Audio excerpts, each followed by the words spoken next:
Hello বন্ধুরা, আমার নতুন ভিডিও আবার প্রত্যেককে স্বাগত। আপনাদের আজকে আমি যে বিষয়টা নিয়ে আলোচনা করব সেটা হচ্ছে টেট 2014 ওএমআর নিয়ে যে একটা কেস ছিল এবং সেটার আজকে হাইকোর্টে শুনানি ছিল।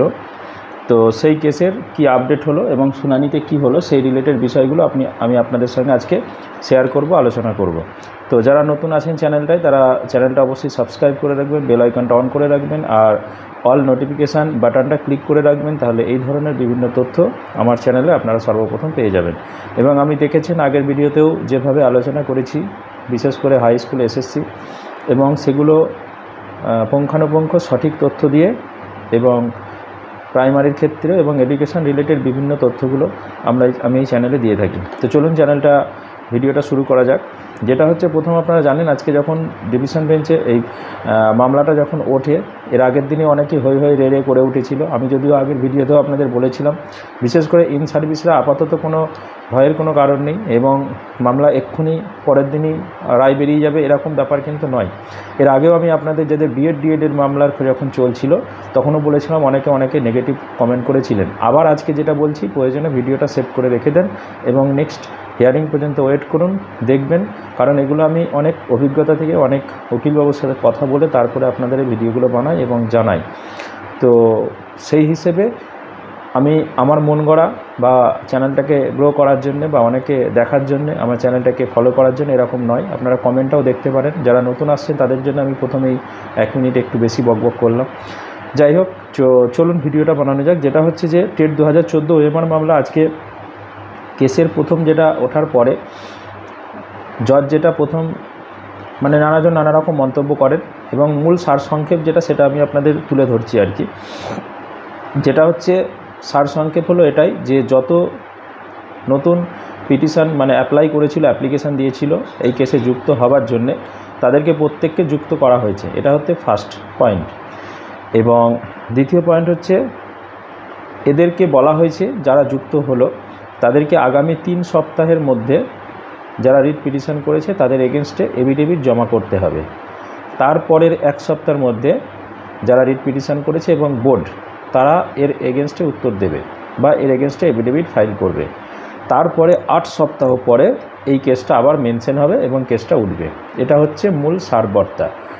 এবং এখানে মামলার আর অগ্রগতি না হওয়ার পিছনে আর একটা কারণ আছে। এই ওএমআর মামলা একটা ডিভিশন বেঞ্চে চলছে, তো সেটারও অর্ডার এখনও পাস আউট হয়নি। তো সেই হিসেবেই সিঙ্গেল বেঞ্চ এখনই ওই রিলেটেড কোনো অর্ডার বা রায় দিতে পারে না। জজ সাহেবের এটা ভিউ, সেই কারণেই এই কেসটা আরও পিছিয়ে গেল। এবং আপনাদের আমি এই সংক্রান্ত সারসংক্ষেপ আরও কিছু বলি। এটা সম্ভবত জুন মাসের 18 তারিখ বা তারপরে হয়তো এটা উঠতে পারে, কিন্তু হয়তো নাও উঠতে পারে, আরও লেট হতে পারে। কেন? কারণ এখানে যেহেতু একটা ডিভিশন বেঞ্চের ওএমআর রিলেটেড মামলা মেনশন করা হয়েছে এবং সেটা ডিভিশন বেঞ্চে চলছে, শুনানি কন্টিনিউ। তো সেই শুনানি যতদিন না শেষ হচ্ছে, হয়তো এই সিঙ্গেল বেঞ্চের এই কেসটা এখন আপাতত পেন্ডিং থেকে যাবে। এটা হচ্ছে সবথেকে ভাইটাল মেন পয়েন্ট। যদি তার আগে ডিভিশন বেঞ্চ এই রিলেটেড কোনো অর্ডার দিয়ে দেয়, তখনই এই সিঙ্গেল বেঞ্চের কেসটা আবার হাইলাইট হতে পারে, আবার উঠতে পারে, বা ওটা হয়তো ক্যান্সেলও করে দিল, তখন এই মামলাটা গুরুত্ব বাড়বে। এর আগেও দেখেছিলেন কলকাতা হাইকোর্টে ডিএডের মামলা নিয়ে একটা অমিতা সিনহার বিশাল একটা হাইলাইট হয়ে গেল। অমিতা সিনহা এই কেস সবাইকে বাদ দিয়ে দিল বিএডদের, এরকম একটা সিচুয়েশান তৈরি হয়েছিল। তো সেক্ষেত্রেও আমি আপনাদের জানিয়েছিলাম যে এরকম কেস বাদ দিয়ে দিল, যারা ইন সার্ভিসে তাদের চাকরি চলে গেল, এরকম হবে না, এরকম হতে পারে না। তার একটা অপশান থাকবে। 2 নম্বর, যারা ইন সার্ভিসে তাদের কথা বলার জায়গা দিতে হবে। তো সেটাই ঘটলো, যদিও সেটা সুপ্রিম কোর্টের অর্ডার তার আগেই বেরিয়ে গেল এবং সেই জন্য রিজার্ভ করে রেখেছিল অমিতা সিনহা। এবং সেই মামলার দিনেও এটা মেনশন করা হয়েছিল যে সুপ্রিম কোর্টে এরকম একটা কেস পেন্ডিং আছে। তার সত্ত্বেও অমিতা সিনহা শুনেছিল এবং বিরোধীরা আপ্রাণ চেষ্টা করেছিল অমিতা সিনহার মাধ্যম দিয়ে একটা অর্ডার বার করে নেওয়া, সেটাকে নিয়ে প্যানিক সৃষ্টি করা এবং সেটাকে নিয়ে ইন সার্ভিসদের উপরে একটা প্রেশার ক্রিয়েট করা। যাই হোক, সেটা কিন্তু ফুলফিল হয়নি। এখানেও সেম কেস করার চেষ্টা করানো হচ্ছে যে ইন সার্ভিস যারা বিশেষ করে আছে 14, অবশ্যই যদি অযোগ্য ক্যান্ডিডেট থাকে তাদের ক্যান্সেল করতে হবে, তাদের বাদ দিতে হবে। কিন্তু যারা যোগ্য, ইন সার্ভিস যারা আছে সকলে তো অযোগ্য নয়, তো যারা যোগ্য তাদের কিন্তু সেভ করা বা রক্ষা করা কিন্তু কোর্টেরই দায়িত্বের মধ্যে পড়ে। আর যেহেতু এই রিলেটেড অনেক কটা কেস চলছে, তাহলে সেটাও একটা ম্যাটার। তো সেই জন্য এই কেসটা কিন্তু আপাতত প্রায় 2 মাস, এটা হয়তো আরও লেট হতে পারে, আমি এখনই আপনাদের বলে রাখছি। তার কারণটা হচ্ছে ওই ডিভিশন বেঞ্চ এবং আরও রিলেটেড বিষয়। আর একটুখানি আনুষঙ্গিক বিষয় আপনাদের আলোচনা করব। যেহেতু এখানে সকল যে পার্টিরা আছে সকলে যুক্ত হতে পারলো, বিশেষ করে যারা ইন সার্ভিস আছে বা যারা টেট পাস করে আছে, এরকম অনেক ক্যান্ডিডেট যারা এখানে যুক্ত হতে চেয়েছে এবং তাদেরকে সকলকে কিন্তু কোর্ট যুক্ত করতে অনুমতি দিয়ে দিয়েছে। তাহলে এটা কিন্তু একটা প্লাস পয়েন্ট হলো। আমি এর আগের ভিডিওতেও আপনাদের আলোচনা করেছিলাম যে সকল টেট পাস যেটা টেট পাস ক্যান্সেল করতে চাইছে, এরকম কিন্তু হতে পারে না, হয় না। তার কারণটা কি? তার কারণ হচ্ছে এরকম অনেক ক্যান্ডিডেট যারা টেট পাস ইন সার্ভিস বা ইন সার্ভিস নয়, প্রত্যেকের এখানে কয়েকশো ক্যান্ডিডেটের কাছে ওএমআর সিট আছে, মানে অরিজিনাল ওএমআর কপি আছে, কোশ্চেন ব্যাংক আছে। তো এবং সেগুলোর সঙ্গে যদি পর্ষদের দেওয়া প্যানেল বা পর্ষদের দেওয়া নাম্বার ম্যাচ করানো হয়, তাহলে যদি সেখানে ডিফারেন্স পাওয়া যায়, যে পেয়েছে সে 80 অথচ কি 90 কি হয়তো 60 পেয়েছে, অথচ তার প্যানেলের নাম এসছে সেখানে হয়তো 100 পেয়েছে, বা হয়তো পেয়েছে 90 অথচ প্যানেলের নাম এসছে তার 100, এরকম বিভিন্ন ভ্যারাইটি হতে পারে, আমি সেটা অত ডিটেলস বলছি না। সেক্ষেত্রে মানা যায়। হ্যাঁ, আমি আবারও বলছি 42,000 যে নিয়োগ হয়েছে সকলে স্বচ্ছ, এটা একবারও বলছি না। এখানে অনেকেই, আমি আগের দিনে বলেছিলাম, এখানে কত রকমের দুর্নীতি হয়েছে সেটা অনেকেই জানি। 1 নম্বর হচ্ছে টেট দেয়নি, এরকম বহু ক্যান্ডিডেট চাকরি করছে। টেটে বসেছে, পরীক্ষা দেয়নি, ওএমআর ফাঁকা, চাকরি করছে। টেটে বসেছে, 5 পেয়েছে, 10 পেয়েছে, চাকরি করছে, এরকম অজস্র আছে। এটা একবারও অস্বীকার করছি না, আমার বিভিন্ন ব্যক্তিগত অভিজ্ঞতা থেকে বিভিন্নভাবে এইসব নাড়াঘাটা করতে গিয়ে পেয়েছি। কিন্তু বিষয়টা হচ্ছে সেটাকে ধরতে হবে।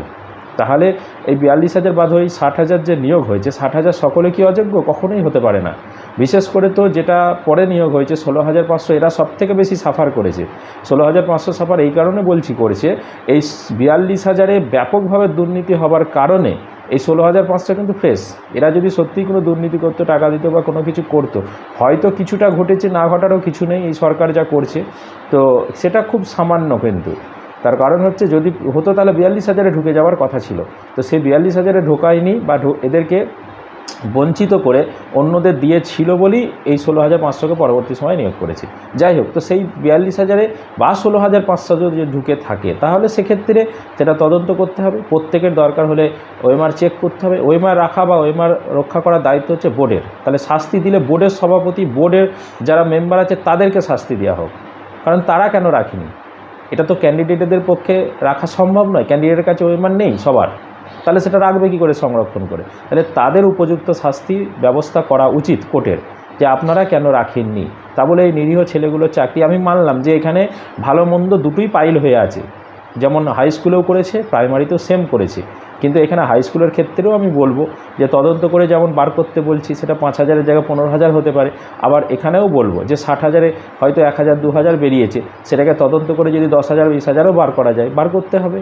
আর তা না হলে রিপ্যানেল করতে হবে, প্রত্যেকে ডকুমেন্টস দিয়ে তাদেরকে আবার রিপ্যানেল করে নিয়োগ করতে হবে। তো যাই হোক, এটা কোর্টের বিষয়, কোর্টের প্রযোজ্য বিষয়। কিন্তু আমার বক্তব্য একটাই, যে কোর্ট কিন্তু সবসময় যেমন খারাপ দিকটা বিচার করবেই, যে কেন এরা দুর্নীতি করে পেলো, অযোগ্যরা কেন পেলো, যোগ্যরা পেলো না, আবার সেমভাবে যে যোগ্যরা ক্যান্ডিডেট কিন্তু চাকরি করছে তাদেরও কিন্তু দিকে কোর্টকে তাকাতে হবে, এবং কোর্ট সেই অনুসারেই কিন্তু অর্ডার দেয় বা রায় দেয়। তো এটুকুই বলার বক্তব্য। আগামী সম্ভবত 18 তারিখ 18 জুন হতে পারে, সেটা আবার আগে পরে হতে পারে। আমার অনুমান ডিভিশন বেঞ্চ কোনো কিছু অর্ডার আপাতত না করলে এই কেস কিন্তু এখন পেন্ডিং থেকেই যাবে, শুনানি হবে না। যাই হোক, পরবর্তী সময়ে যখন এটা মেনশন হবে, সকলে এফিডেভিট জমা দেবে, তারপরে এটা যখন কেসে উঠবে, তখন বিশেষ করে যারা টেট পাস আছে ক্যান্ডিডেট, তাদেরকে বলবো তাদের যথেষ্ট যুক্তিগুলো সেখানে বলা, খাড়া করা, এবং সেদিনে সশরীরে যদি কোর্টে উপস্থিত থাকা যায়, থেকে সেখানে বলা যায় বা তাদেরকে বিভিন্ন যুক্তিগুলো মেনশন করা যায়, সেগুলো যদি করা যায়, এবং আরেকটা যেটা পথে নেবে বিক্ষোভ দেখিয়ে যদি প্রদর্শন করা হয়, সেটাও একটা দিক। সেটা আপনারা নিজেরা বসে ঠিক করবেন এবং করে এটা ডিসিশান নেবেন, কারণ এটা একটা চাকরি মানে তার জীবনের সব কিছু বিষয় তার মধ্যে জড়িত। তো অতএব সেগুলো বিবেচনা করে প্রত্যেকে পরের ডিসিশান নেবেন আশা করি। আর ভিডিওটা যদি ভালো লেগে থাকে, লাইক কমেন্ট শেয়ার করবেন, এবং বন্ধুদের মধ্যে অবশ্যই এটা শেয়ার করে দেবেন, এবং নতুন হলে আমার চ্যানেলটা সাবস্ক্রাইব করে রাখবেন। ধন্যবাদ।